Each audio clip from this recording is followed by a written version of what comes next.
I hate my voice. Everything. Good Am I job going you to took hit me. myself as well? No, do it yourself. So, just in case you didn't know, Irina, we've been recording. Oh, really? Yes. So, this is our no, first of all, this is Neurodivergence podcast. Neurodivergence, more than a label. Okay, and this is Episode 4. episode 4 on tour. On tour, we're on the road. Yeah, where are we, Gordon? We're at Bolton Wanderers Football Club. I can't stand football. I know Do you you like can. football, Irina? Well, I support Nottingham Forest. Do I you? do. Oh, And they're doing Manchester well. hate me. Yeah, Oh. Forest doing well. They're doing very well. Liverpool did well last night. 4-0 against Tottenham Hotspur. Indeed. How did I know that? Because I was talking about Liverpool Football Club for a while. Then all of a sudden, this app turned up on my phone. They're watching you. So anyway, so we're on tour. We're in Bolton Wanderers Football Club. It's the TES North SEN TES North SEN Show. TES North, and this is Irina, Hey who's guys. she's our very best pal. And Irina's from TTS, which is generally recognised to be the best supplier of SEN sensory resources, things like that. Well, yeah, we're one of them. There's a lot of suppers out there, but TTS is the best one. I think so. And they, and I'm not just saying that. We're not sponsored by anyone or anything. We're not. Although we do have a lovely sensory room in our offices that was put by TTS. Fantastic. Brilliant. Yeah. And the working alongside Irina with TTS, we've done a lot of exciting stuff. I think probably the biggest one was the God, we've done lots, Andrew. we have done loads, haven't we? Well, I was thinking about the BAA conference. Yeah, the BAA conference. Which is Yeah. British Academy of Audiology, and we had all these thousands of audiologists We did. hiding in blackout We tents. did. So we basically set up a classroom, didn't we? So it's like a sensory setting so that audiologists could see and help autistic children come to their appointments. Yeah, and it was brilliant.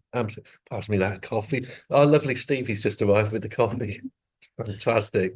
So anyway, so what do you think of the show so far? It's day 2, Irina. It's basically what I found is that this is the first time that TES has been up north. Right. So it's its first year, and I think it's absolutely fantastic that Bolton and the North have got an opportunity to come and see suppliers and see what the SEN community of suppliers can offer and help all children, not just children from down the south. And that's where a lot of events are in the south or London based.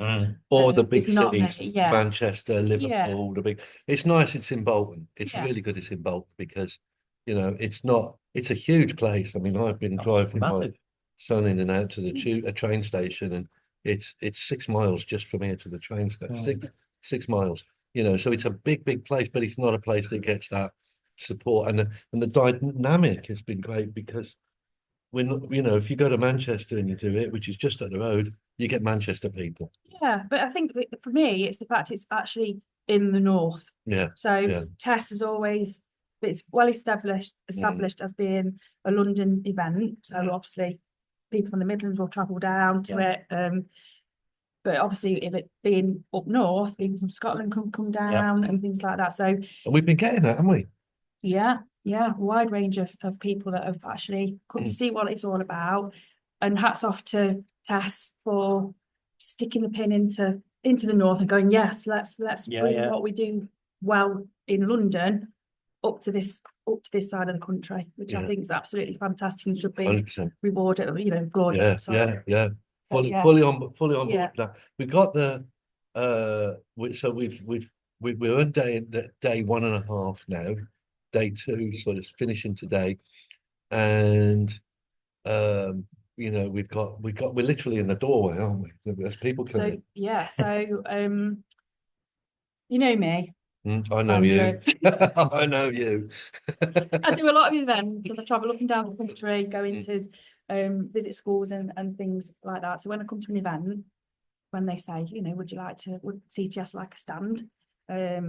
I always look at the map and you know, the exhibition hall and go, well, I really want TTS to shout and be seen, so I'll try and be at the front if I can, or well, in the best position really. You know that. Yeah, It's I like, agree. so we're right near the theatre. Yeah. And I think It creates an impact for the show as well, though, doesn't it? Yeah, because it's like you're already drawing them in. So for people that don't know who TTS are, we are like Andrew said, a big educational resource company. We don't just do SEN, we do all subject areas.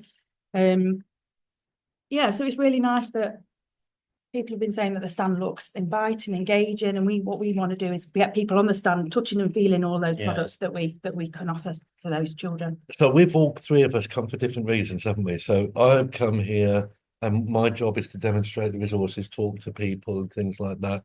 And your job is to represent TTS and to sell these products. It's not to sell, but my main reason for being there is to show why we've developed those products in the first place, and what benefits they can have to the children that the practitioners and teachers work with. So the main aim for me is for those children to benefit and to give them every opportunity. Yeah, I agree. That's my main reason. I think my main reason is to get those resources right and make them do something different. But that's the point. We make a resource for a particular reason, but then we'll give it to a teacher or yourself, Gordon. You may look at it and go, well, I might use it this way. So you're buying a resource for a price, but then you can then use it in 10, 15 different ways. So what would you rather do? So Gordon's are different again because he's here as a member of the Joe public. I am.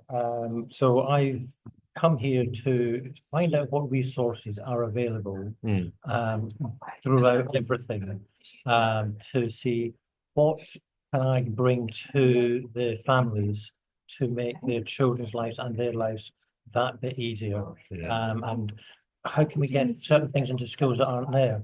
I was talking to one company yesterday, 3 or 4 actually, but there was one company yesterday where a license to cover a whole school for screening for speech and language was something like £400. And why wouldn't you put something like that? Because that's not expensive. That's less than pupil premium for one person to put in to cover the whole school. And are our schools aware of it? And wouldn't it be great to have every child that year going into a secondary school or a primary school to be screened to sort of say, yes, there is an issue or no, there's not, rather than just waiting for something to jump out at you. £400 is just a night out, isn't it? Yeah, for a Scotsman.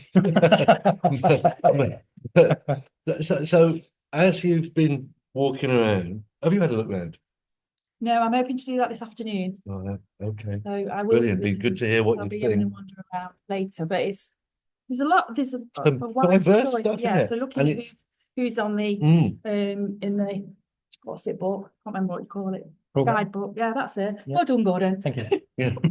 So what about you, Gordon? You've been doing a deep dive. I've been doing a deep dive. I'm selling Pact. I'm selling ourselves. Oh, Pact. Who are they?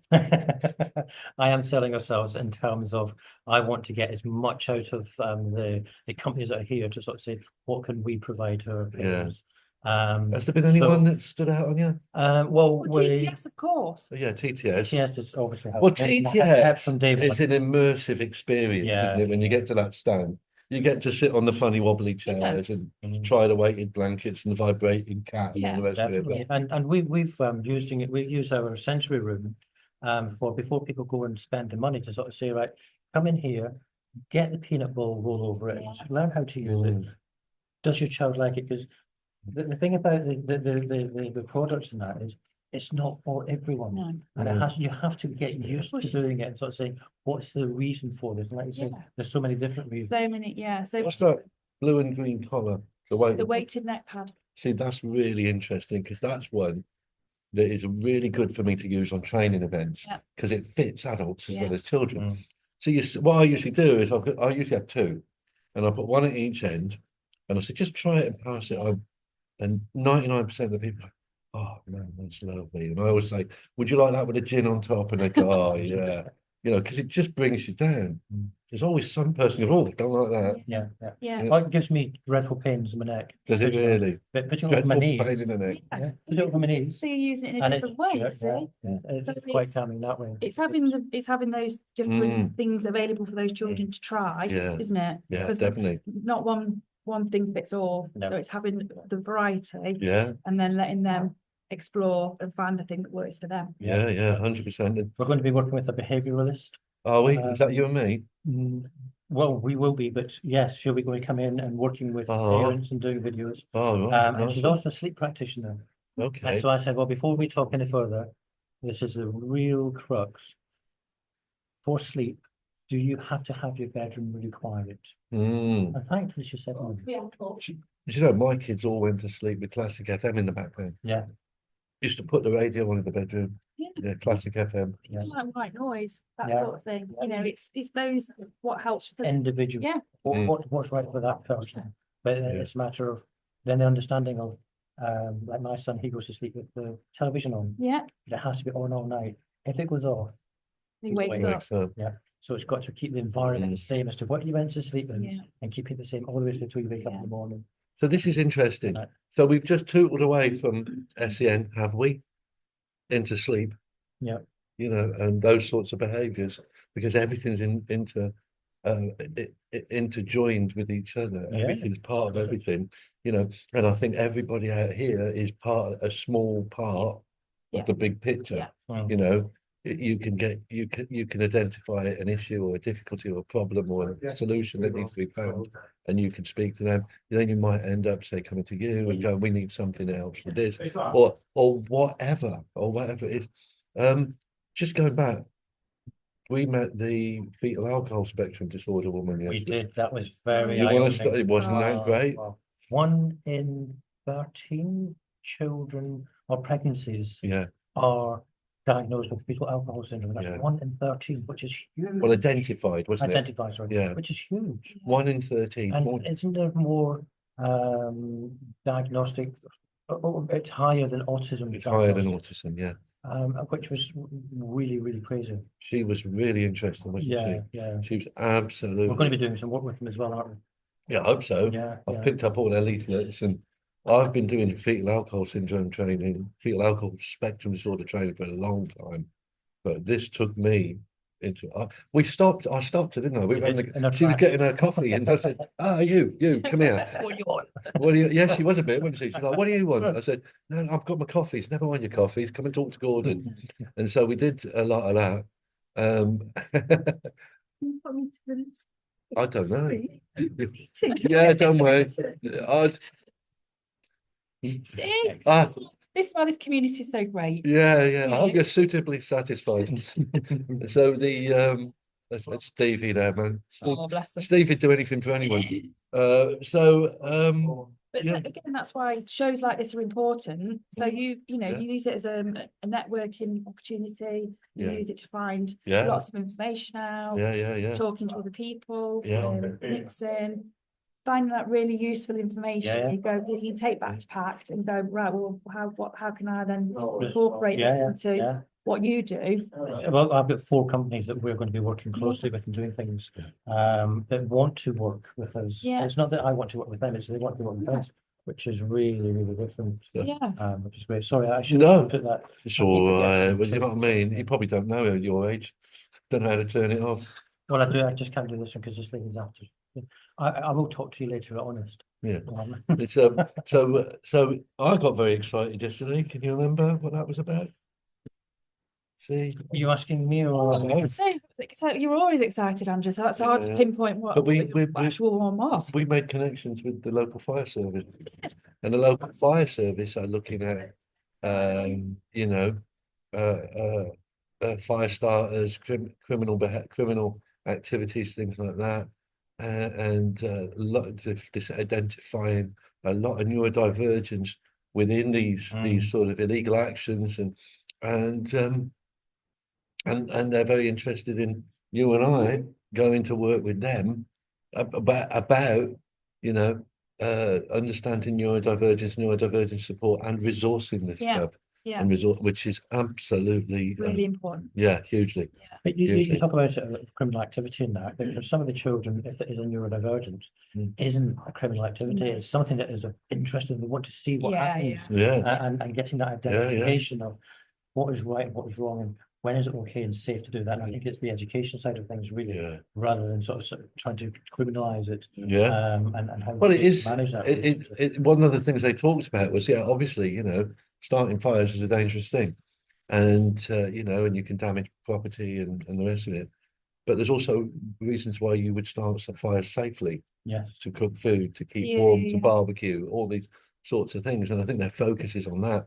And that is also part of the focus of redirecting neurodivergent people to start fires in a positive way. So it's good. So we're a fire starter. Yeah.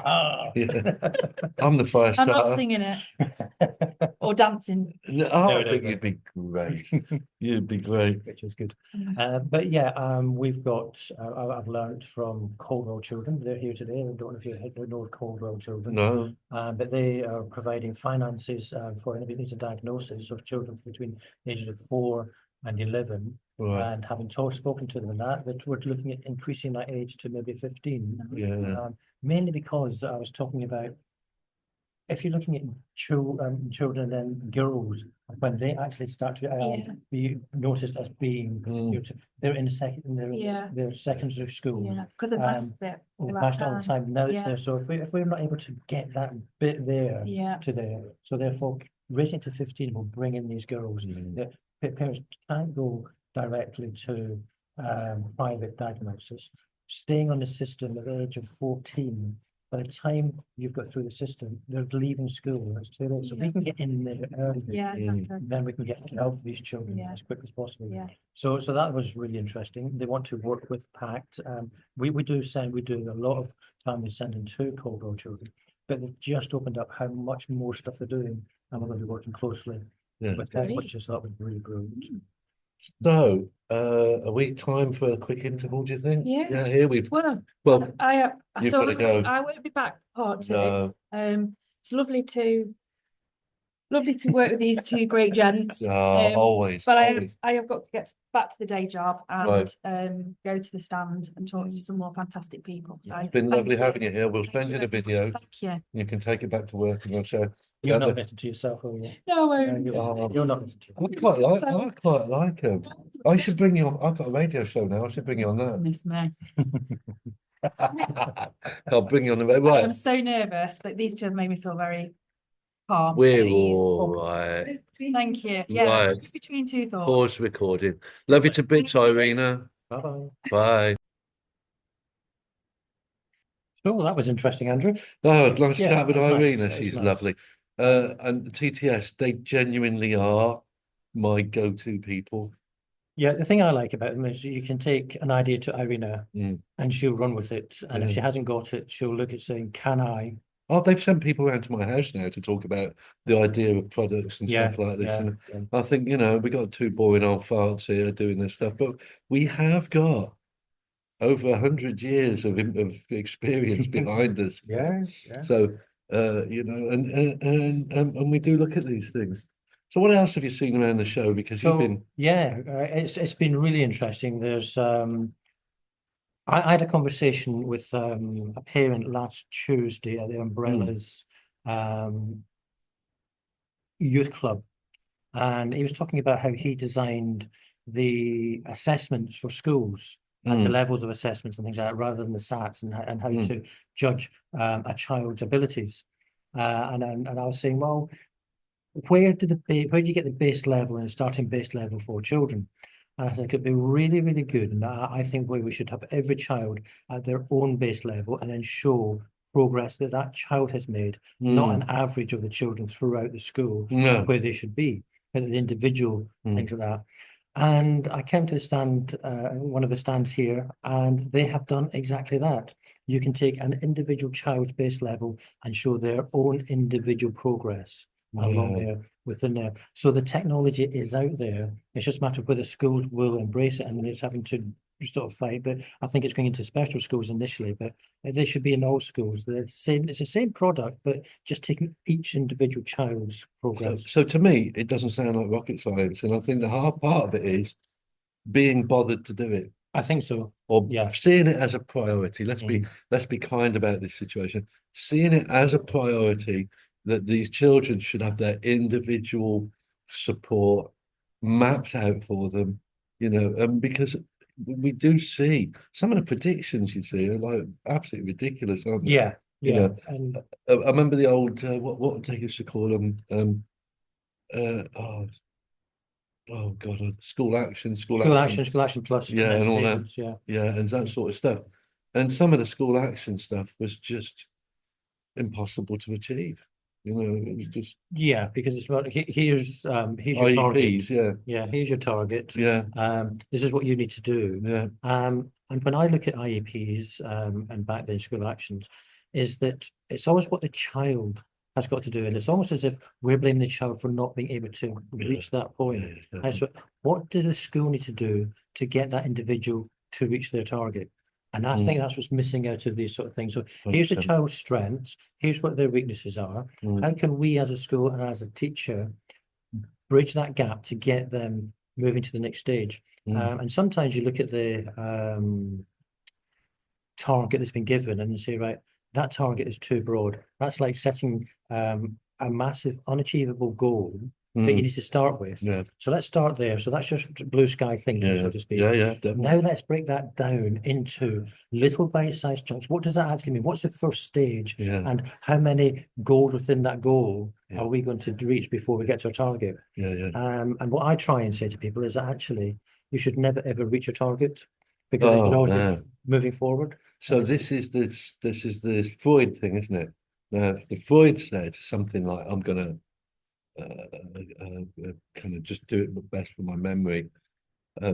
Freud said learning should be like switching on a light switch, that you have to stretch to get it, but not to have it too high, not to have it too easy. And that's what we're kind of aiming for all the time. You've brought me into I've been talking to a lot of people about this. This is the English and Math GCSE thing. Yeah. Right. So everybody's got to have English and Maths. If you want to do a degree, you've got to have a GCSE English and Maths. Okay. And I've been there's been a young man that I've been working with who he started at one college, and they said, yeah, we'll get him through his English and Maths. He's not a mathematician. He's not English. It was a practical course, working with animals. He got thrown out of college for not attending his English and Maths because they were unattainable for him in the way that they were being delivered. So he then got he found a foundation degree, and this was in woodwork, making guitars, top of his class, absolutely doing great, but couldn't get the English and Maths. Yeah. And when we look around this venue here today, that the professionals that are here supporting these young people, and you talk about that, and they go, it's just ridiculous. Yeah. It's saying every person needs to have English and Maths, but just on that example, if you want someone to work with horses, you don't look for a mathematician. No, you don't. If you want someone who's going to be making things out of wood, you're not looking for an English specialist. No. And this, I'm going to be shouting this from the rooftops until something's done about it. But I was talking to an online alternative provision school. Right. And the system that they've got in place is that the school would buy a license or whatever into this, and it's about, let's say, around figures £8,000. Yeah. But that £8,000 covers every single child in that school. Yeah. So whether the child can get into school or not, it's still attached to the school. Yeah. They can do the curriculum at a venue of their choice, and it will be marked. It will go straight into the school's figures. They can see exactly what the child's doing, what they're attaining. But there's in the background a live online tutor to help that student with their, Fantastic. but the stuff that they're watching and the part of the curriculum is recorded, so it goes at the child's pace. Right. And then it says, okay, so what about the child that's in school and that, but it's just not able to do it at the pace, and says, that's fine. So you can do a homework club. And then they can come on to here because they've paid for the license for the whole school. And then the child can do, if they've fallen behind or whatever, do catch up at things like that at their pace again. And they've not got somebody over the shoulder, they're doing there. Yeah. Somebody can come and talk to them, or the person online can sort of interject, do you need any help? And they're answering all the way as they're going forward. And it's showing where their weaknesses are, where their lack of understanding is. And do we need to word this in a different way? Do we need to explain this in a completely different way to what is being shown here? And that then takes away the stresses, and it's sort of saying, okay, I don't have to stand out in the class. I can go and do it in my time. I bet because I want to do it, but I can't do it in the way that you're wanting me to do. And I thought that's really, and these are the conversations we should be having with people as to. So online, just thinking about online here, everybody knows this. This is not new. The online thing came about because of COVID, really. Yeah. And we learned, you know, I mean, we were so stupid, really. You know, I would drive from Lincoln to Grimsby to have a meeting. So I'd take 45 minutes in the car, deliver the meeting, take another 45 minutes back home. It's costing me fuel money, it's costing me time, sustenance, all these things. Now we know we can do that. We can absolutely do that. I could get somebody in Glasgow, say, can you deliver a autism workshop, you know, 2 hours workshop, twilight? Absolutely. Get yourself a nice big screen set up. Whereas before I would have driven there. And it's just ridiculous. You know, it could take me the whole day and then driving through the night, coming home to deliver 2 hours. And we've all got this sorted now. We know this. We know, you know, we're doing it now. We're not coming around everybody's house, knocking on your door, and I must tell you this, you know, or expecting people to be there. But the only place where this is not happening is in the schools. You know, and so we got to there are young people, most of whom we taught them this during COVID, they are young, but they know that there's alternatives. They know 5-year-olds, just 5-year-olds, young people. They don't have to go somewhere to learn it. They can do it from home. And do you think that some of the barriers for that is that the education system or the decision makers are still latching on to, but school is a place to go and socialize and get that mix. Again, and again, I think that's old-fashioned thinking, because it is definitely you can socialize in so many different ways. And my son learned to socialize online, playing games, a headphone on, learning to talk about the game they were playing. And then he was able to interact with different people, because he wouldn't normally have a conversation. And that's where his lack of, this is how you converse now. And so socializing is not just going to school. And I can't remember who said it. I'm sure you had told me about it, but school is probably the only place you go where you have to mix with everybody of your age group. What I said was, the most diverse environment a child or an adult or anyone will ever go to is a school. And I added to that, I said, but I went in my classroom in secondary school, there was a guy ended up with a chain of hairdressers. There was another guy who became an estate agent. There was a bank robber, a proper bona fide bank robber. There was a guy that did diamond diving. You're never, ever, ever going to meet up with that diverse mix of people ever again. When you go to the pub on a Saturday night or whatever you do, you know, generally even pubs are themed. This is the pub where the police go. This is the pub where the builders go. You know, this is the pub where the right wingers go. Very easy to spot those ones, aren't they? But all that stuff, that's what I said to you. And I say it a lot. I don't say it enough, actually. Because and then you expect these kids to mix. I mean, and if you go back to COVID, the ADHD people were like busting to get out, get back to school. And the autistic people are kind of, this is good.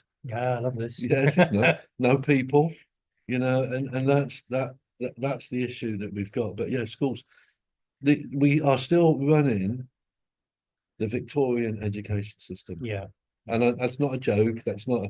We genuinely are still running that. And why? Because yes, it was so that people could go into factories and learn to do as they're told and everything else and follow instructions. But the factories are getting less and less. People are being able to express themselves more, and we're supposed to be when you get into the workplace, giving our workers more autonomy to help the business move forward. Not don't speak, don't give your ideas, follow this instruction, and don't dare come back to us. And we need that creativity from everybody and the understanding. And one person, we've got a lovely figure, a picture of me appearing out of Andrew behind his head. And it is two heads are better than one. The two heads and are it's not better. it's not just my information that's right. We have to look at everybody else's and share it. We serpently do, Ollie. You know, and so how do you do that? I'll tell you one of the answers. Get along to one of these shows. People watching this, you're here because you want to be here. Yeah. And we're preaching to the converted. But when we've got these, when you're at these shows and you go to a stand, every one of these people is passionate. Yeah. And the people we talk to are passionate as well. They want to make this change. They want these things to happen, and they can happen. But I'm always scared of getting too political. Well, yeah, and we've got to not get political, but we've got to be able to raise a subject to a degree. What's there? And what's I suppose sad for me is I've come to Bolton. It's only 2 hours down the road, so to speak, maybe a bit longer, but not much. But I haven't seen anybody from Lincoln. No, and from representing any school at all. No, and it's not far. It's not that far. But you could go the other one that it's the autism show in Birmingham, which is not really Birmingham. It's no, it's the NEC. NEC, yeah. It's NEC in Birmingham, which is even closer. Yeah. And you don't really see anyone from Lincoln there either. No. All Birmingham schools, and so it is. Yeah, it is difficult. And I am one of the few people here that are not attached to an education establishment. I'm here as a parent and as supporter of the chair of PACT. So everybody starts saying, so what's setting you from that? Well, actually, I'm not. I'm a parent first and foremost. All right, and they're really, really interested, and they want to work with us, with groups like us. But everything here is to help improve schools, to help our children. And why aren't our schools in Lincolnshire grasping this? That's what I would like to. What you may not realise, Gordon, is that the one failing of this is a lot of the shows have a Saturday, and the Saturday is always called Parents' Day, right? Families' Day, and so TES SEN, the south one, is in Angel, Islington, just over the road from the Northern Line. Get £6 rent on the Monopoly for Angel, Islington. Do you? Yeah, if you land on it. I bet it's a lot more now.